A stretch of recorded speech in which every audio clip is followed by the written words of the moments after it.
नमस्कार, अमर उजाला से मैं विजय लक्ष्मी। आज हम हैं जादूंग में। उत्तरकाशी जिले का जो जादूंग एरिया है वो चीन बॉर्डर से लगा हुआ है। हम अभी चीन सीमा में हैं और 1962 से पहले यहाँ आबादी हुआ करती थी, लेकिन उसके बाद चीन 1962 में भारत और चीन युद्ध के बाद यहाँ की आबादी को शिफ्ट किया गया बगोरी में और डुंडा में। वहाँ यहाँ के सारे लोगों को और जो वहाँ उन लोगों के घर थे उन पर सेना ने कब्जा कर दिया था। वो सैनिक वहाँ रहने लगे और उसके बाद अब जाके 1962 के बाद से अब जाके इनर लाइन परमिशन मिली और अब जाके यहाँ पे होम स्टे भी शुरू हो गया। उन लोगों की लंबे समय से मांग भी थी, वहाँ पे जाट समुदाय के लोग रहते थे और लंबे समय से वो मांग कर रहे थे कि हमारी जो पुश्तैनी ज़मीन है, हमारी जो पैतृक मकान है, हमें लौटाए जाए। लेकिन अब प्रधानमंत्री से जब उन्होंने मांग रखी अपनी, उनका कहना था कि भारत चीन युद्ध को अब बहुत समय हो गया है और उनकी पुश्तैनी ज़मीन और उनके मकान उनकी धरोहर है, वो उनके पूर्वजों की धरोहर है, उन्हें लौटा दी जाए।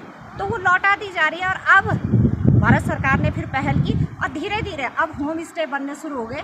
अब तक 9 होम स्टे बन चुके हैं यहाँ पे और उन्हीं लोगों को, जो जाट समुदाय के लोग हैं, उन्हीं को ये होम स्टे का दिया गया। और जो ये होम स्टे बनाया जा रहा है ये GMBN और पर्यटन विभाग की ओर से बनाया जाए। आप मेरे पीछे देख सकते हैं, ये जो पूरा एरिया है, बस इसके पास से कुछ दूरी पे ही चीन सीमा शुरू हो जाएगी। हम एकदम चीन बॉर्डर पे अभी, और चीन बॉर्डर का ये जो व्यू है आप देख सकते हैं। आजकल गर्मियाँ हैं तो यहाँ पे पहाड़ एकदम से आप देख रहे होंगे कि पहाड़ों में जो बर्फ़ है वो बहुत दूर दूर दिख रही है, नज़दीक नहीं है। लेकिन जब सर्दियाँ शुरू होते ही नवंबर से यहाँ बर्फबारी शुरू हो जाती है। लेकिन अब जब से इनर लाइन परमिट बनना शुरू हुआ है तब से अब पर्यटक इस समय तो आते ही हैं गर्मियों में घूमने के लिए, लेकिन अब जब सर्दियाँ होती है, जब यहाँ बर्फबारी शुरू होती है, कहीं ना कहीं ये भारत सरकार की जो पहल है, ये जिन लोगों की पुश्तैनी ज़मीन गई उनके लिए तो सुखद परिणाम है ही, लेकिन जो पर्यटक है उनके लिए भी एक मनोहर दृश्य देखने को मिलता है।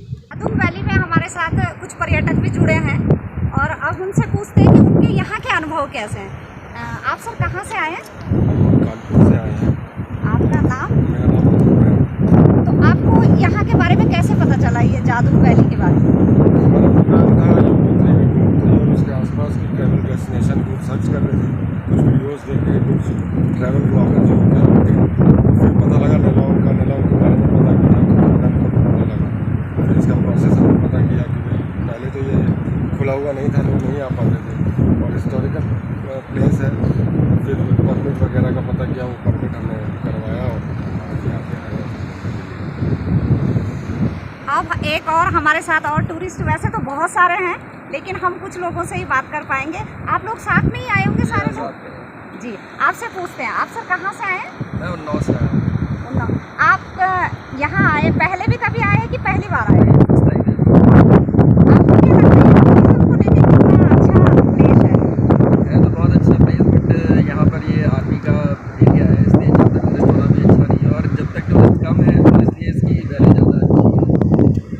जब ज़्यादा टूरिस्ट होते हैं, क्योंकि जितने भी हम लोग टूरिस्ट प्लेसेस देखे हुए हैं उनमें भीड़ इतनी होती है कि फिर उतना मज़ा नहीं आता है।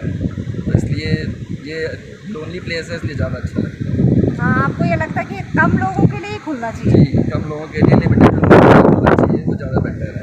लेकिन जैसे सरकार की ये पहल है कि यहाँ पे टूरिज़्म को विकसित करना है, अभी होम स्टे भी बन रहे हैं, तो क्या लगता है कि यहाँ पे रहने चाहिए लोग, नहीं रहने चाहिए? क्योंकि अभी तो पॉल्यूशन के हिसाब से देखा जाए तो बहुत कम है यहाँ पे। अगर यहाँ टूरिज्म बढ़ेगा तो ये भी इफेक्ट पड़ेगा। तो इसको लेके आपकी व्यू क्या है? अब अभी हम लोग हर्षिल से आए हैं तो अभी वहाँ पे देखते हैं तो इतना क्लियर व्यू नहीं है, क्योंकि मतलब बाकी जैसे हम लोगों ने जितने भी हिल स्टेशन देखे हैं तो वहाँ पे पॉल्यूशन एक सबसे बड़ी प्रॉब्लम है और गंदगी की प्रॉब्लम रहती है। अब यहाँ पर अभी पॉल्यूशन कम है, बहुत ही कम है, और मतलब लोग भी कम है, इस वजह से गंदगी भी नहीं है, तो इसलिए इसकी वैल्यू ज़्यादा हो जाती है। आपने देखा कि हमने कुछ टूरिस्ट से बात की तो कई लोगों का मानना है कि अगर यहाँ पे टूरिज़्म बढ़ता है तो जो पॉल्यूशन है वो भी बढ़ेगा साथ साथ में, और इस जगह की जो वैल्यू है वो कम हो जाएगी। इसलिए टूरिस्ट भी नहीं चाहते कि ये आम लोगों के लिए खुले, और उनका भी यही कहना है कि एक लिमिट में ही यहाँ लोग आए। ऐसी वीडियोज़ के लिए देखते रहिए अमर उजाला.com। अगर आप ये वीडियो YouTube पर देख रहे हैं तो हमारे चैनल को सब्सक्राइब करें और बेल आइकन को दबाना ना भूलें। अगर आप Facebook पर ये वीडियो देख रहे हैं तो हमारे पेज को लाइक करें।